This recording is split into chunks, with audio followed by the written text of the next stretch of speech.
자, 여러분, 오늘 우리가 찾아가는 곳은 바로 미국 서해안에서 가장 아름다운 해안선을 가진 몬트레이 반도입니다. 태평양의 푸른 바다가 끝없이 펼쳐지고 바위 위로 부딪히는 하얀 파도와 해안선을 따라 굽이치는 도로, 그리고 고요한 만과 사이프러스 나무들이 어우러져 한 폭의 풍경화를 만들어내는 곳이죠.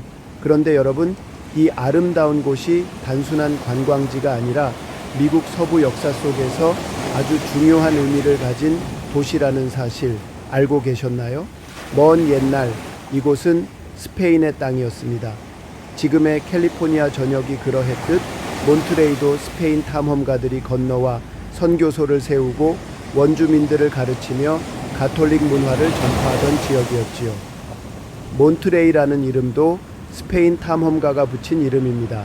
이곳은 스페인의 태평양 식민지 행정 중심지 역할을 하게 되었고, 그 영향력은 남쪽의 산디에이고부터 북쪽의 샌프란시스코까지 이어졌습니다.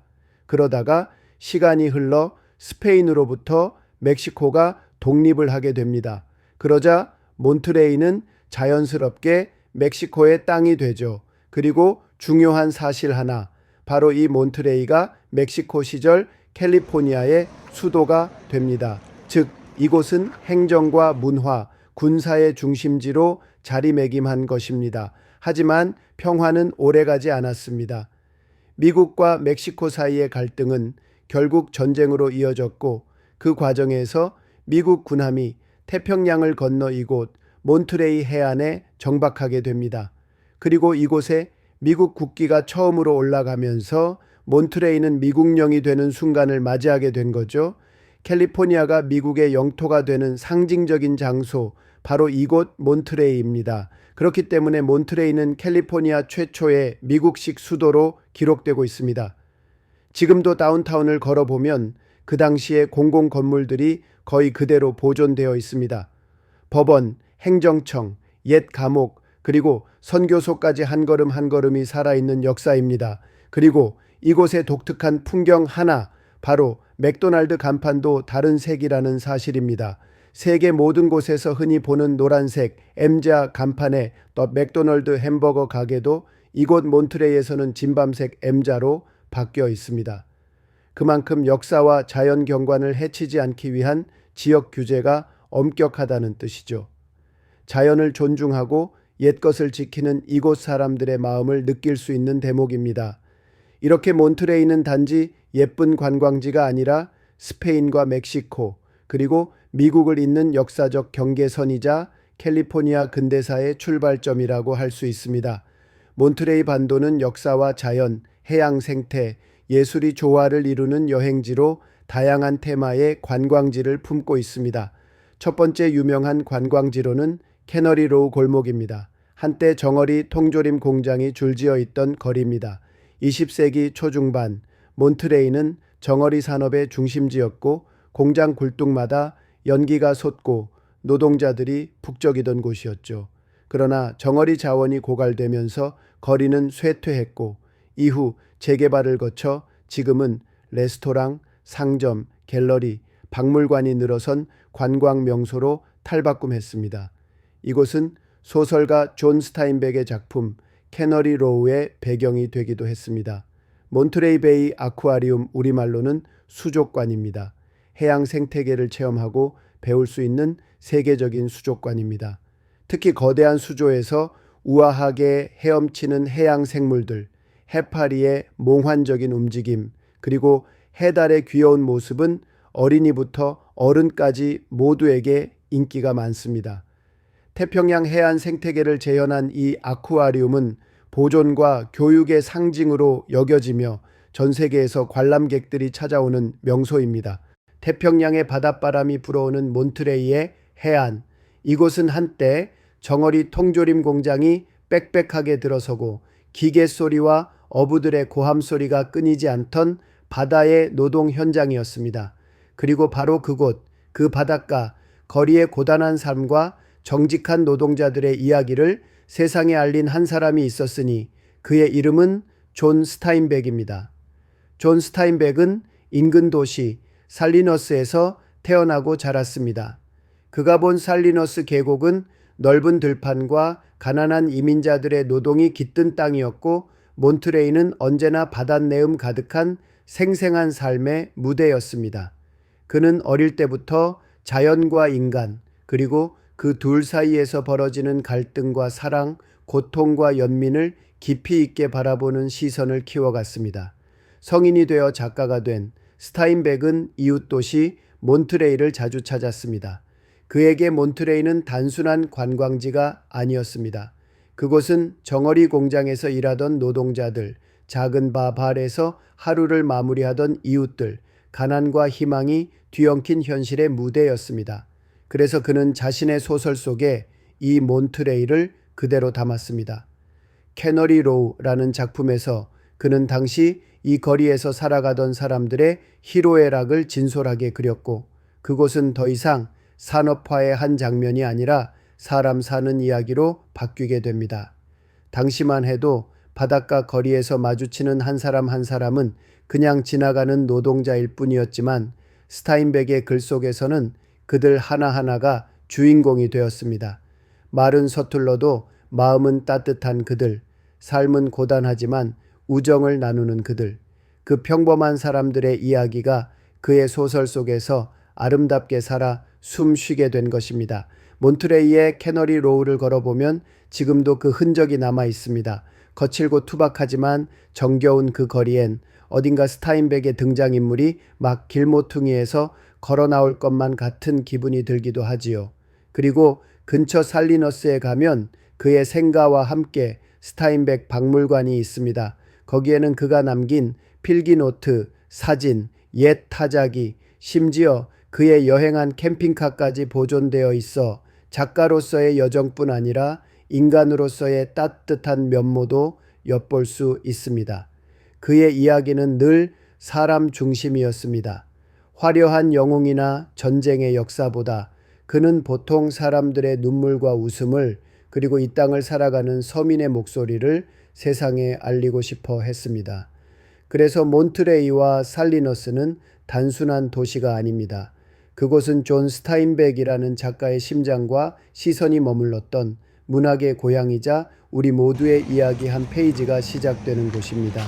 푸른 태평양과 절벽이 어우러진 환상의 해안도로 몬트레이의 17마일 드라이브는 그 자체로 하나의 거대한 그림입니다. 그 길을 따라 달리기 시작하면 마치 시간과 공간이 천천히 흐르는 듯한 기분이 듭니다. 도시의 소음은 점점 멀어지고 바람소리와 파도소리만이 동행이 되어줍니다. 도로 초입에는 고요한 사이프러스 나무 숲이 펼쳐지고, 언덕을 넘으면 잔디와 소나무가 어우러진 골프장이 눈앞에 나타납니다. 이곳이 바로 세계에서 가장 아름다운 골프 코스로 꼽히는 페블비치 골프 링크스입니다. 푸른 잔디 너머로 부서지는 파도가 보이는 이곳은 골프를 치지 않아도 충분히 감동을 느낄 수 있는 풍경입니다.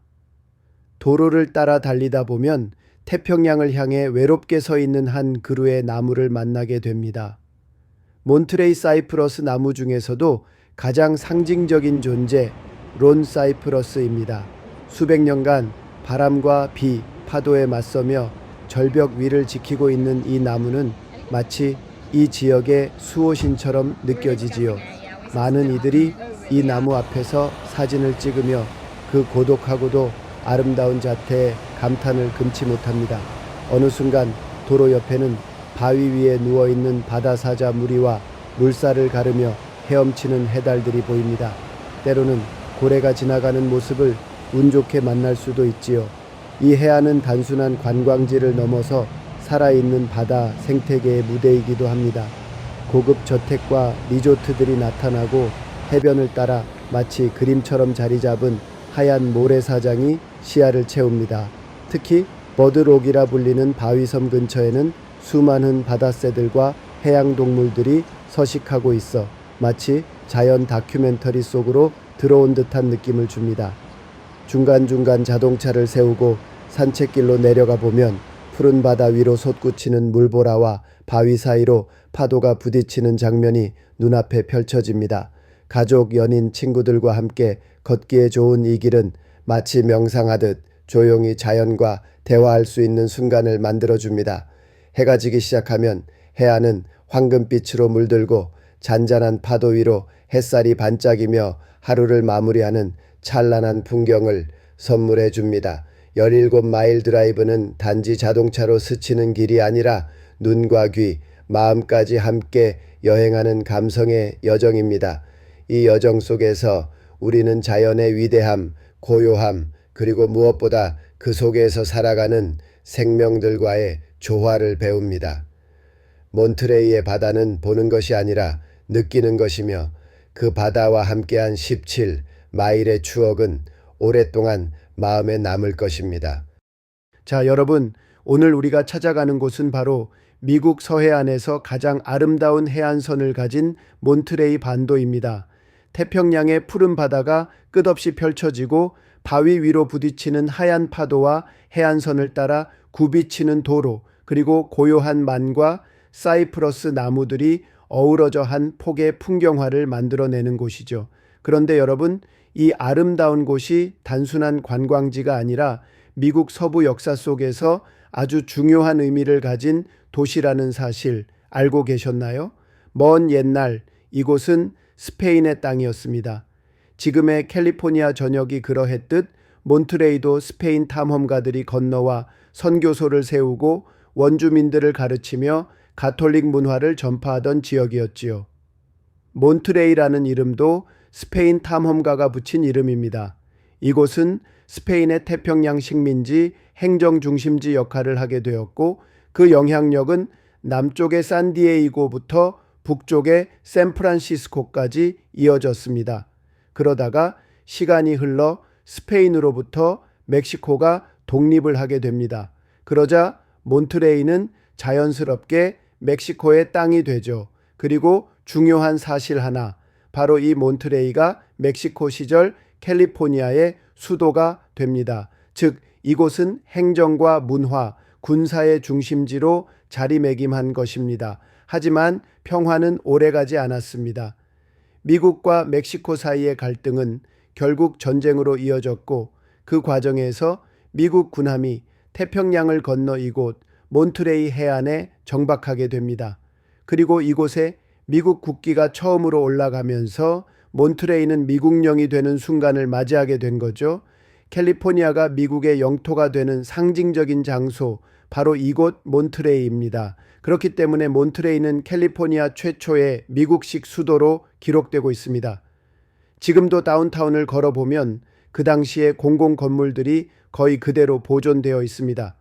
법원, 행정청, 옛 감옥, 그리고 선교소까지 한 걸음 한 걸음이 살아있는 역사입니다. 그리고 이곳의 독특한 풍경 하나, 바로 맥도날드 간판도 다른 색이라는 사실입니다.